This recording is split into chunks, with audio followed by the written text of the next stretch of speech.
Shallow Waters, Shukran, much love for the super chat. You critiqued occasionalism in the past. You talked about the importance of the laws of nature, but in my honest opinion, it leads to deism because if nature is doing all the work, how does God interact with the world? No, it doesn't necessarily. It doesn't lead to deism, but sure, it could. If you're asking, could it lead to that? Could be one possible iteration, but not necessarily. I always find it interesting that we think we can understand God. I always find it insan, insan. You got to give it to insan.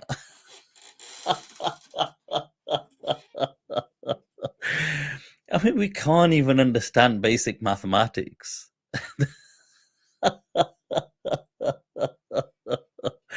And we want to understand God. That's crazy, isn't it? Can we understand infinity? Can we truly? Can we even understand space? Can we? Think of space, the universe. You can only think of it inside more space. You know the famous mathematical proposition of where you add every number to the one succeeding, 1 plus 2 plus 3 plus 4, keep adding till infinity, ad infinitum. You know what the answer is?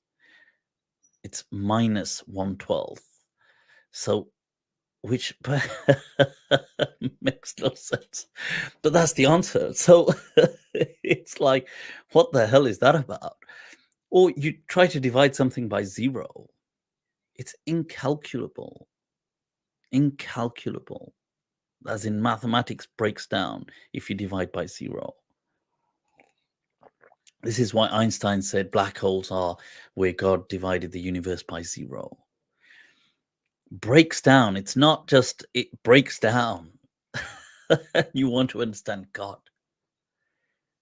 Yes, and that too, you want to understand Him so, as in such a 2D.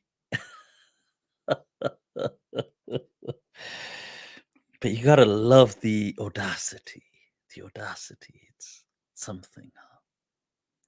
Wow. But yeah, so if you want to understand God, let's begin with quantum physics. Because once you start to look at that, then you realize truly how dumb you are as a human being. Then you realize, damn, I haven't even entered the realm of divinity, and this is like, it's so important. You know, on that note, it's so important to, upon occasion at least, have conversations with really intelligent people. So if you can make friends, befriend some geniuses if you can in something, and upon occasion, have conversations with them, because it really it stops you dead in your tracks and really shows you how, unfortunately, just how non-intelligent you are. Because, and the reason I say this is, look, here, bear with me. The mind is the only organ, if I can use that metaphorically, which we can't compare. So let's say now, because everything else, take a skill. So let's say somebody's an artist and they're drawing, and they can see somebody else drawing or see their drawings and think, wow, that person can do it so well. Man, I'm so handicapped at this. Or somebody is a carpenter and they can see it, damn, I bloody hell, I'm so pathetic at this. Or somebody, let's say you look at yourself and you think, oh my God, I'm so out of shape. Look at that person. Oh, they're so amazing. Look at the way their physique. Or somebody can do certain acrobats, or they can do martial arts, or they can run so fast, and you can see it, and you can see yourself and see that you are not that. like you are so many notches below that. Now, the mind is the one thing that you can't do that with. You can't step outside of your mind and see how somebody else's mind works and think, damn, okay, mine is so slow. I'm like running on a, a software that hasn't been updated since the past 5 years. So the mind is something you can't do that. So what that does is it leads to a false perception that we think everybody is running more or less at our speed, but maybe they're just a bit better. So when you have conversations with people who are really intelligent, especially friendly conversations, it really shows you that, damn, I didn't understand anything what this person or so much of what this person said. I couldn't even compute it. So it humbles you. And then you feel, oh, wow. I'll tell you a great person to befriend, those of you, is Dr. I love doing this, by the way, occasionally, whenever I get a chance with Professor Faisal Mir, who's the head of quantum gravity research, the center in Canada. I mean, when I have conversations with him, honestly, I just feel, ah, damn. I feel like, oh, I truly am so stupid. And so it's it's like an infinite slap in the face of my pseudo intelligence. Sometimes I may think, oh, I'm so intelligent, and it's like an abrupt awakening. You think, bloody hell, I can't even.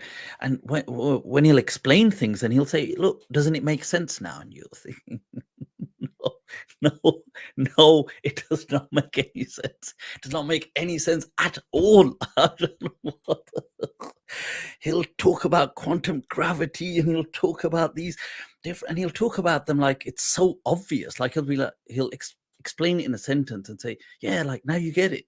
And you'll be like, I don't get any of what you've just said.